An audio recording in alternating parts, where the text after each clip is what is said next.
Sementara itu pemirsa, sebuah mobil yang dikendarai anggota polisi mengalami kecelakaan jatuh ke dalam jurang. Kecelakaan terjadi diduga kena senggol dengan mobil lain yang berusaha menyalip kendaraan korban. Kecelakaan tunggal terjadi di Jalan Raya kawasan wisata Danau Ngade, Kelurahan Fitu, Kecamatan Kota Ternate Selatan, Maluku Utara pada Rabu sore. Mobil berwarna putih ini terjun bebas ke jurang sedalam 10 meter.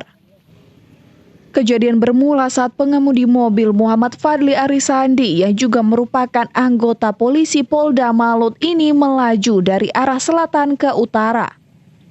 Namun tiba-tiba dari arah yang sama, pengemudi lain yang muncul dari belakang menyalip kendaraan korban dari jalur kanan dan menyenggol mobil korban.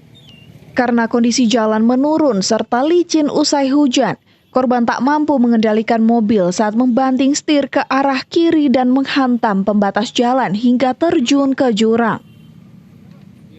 Warga sekitar kemudian datang memberikan pertolongan dan mengevakuasi korban untuk dilarikan ke rumah sakit. Satu mobil Avanza warna hitam, dia mendahului dari sebelah kanan dan pada saat dia masuk ke jalur kiri ada sedikit gesekan atau senggolan di bagian mobil Agya Putih tadi, sehingga mobil Agya Putih tadi dia membanting setir ke kiri dan mengakibatkan dia masuk dalam jurang.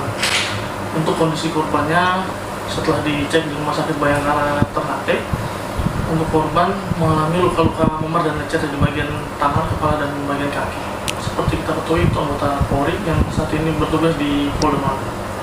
Akibat kecelakaan ini, korban mengalami luka di kepala, tangan, dan kaki. Sementara pengemudi yang menyalip korban tengah diselidiki polisi. Dari Maluku Utara, Opik Syarifuddin melaporkan untuk Kawanua TV.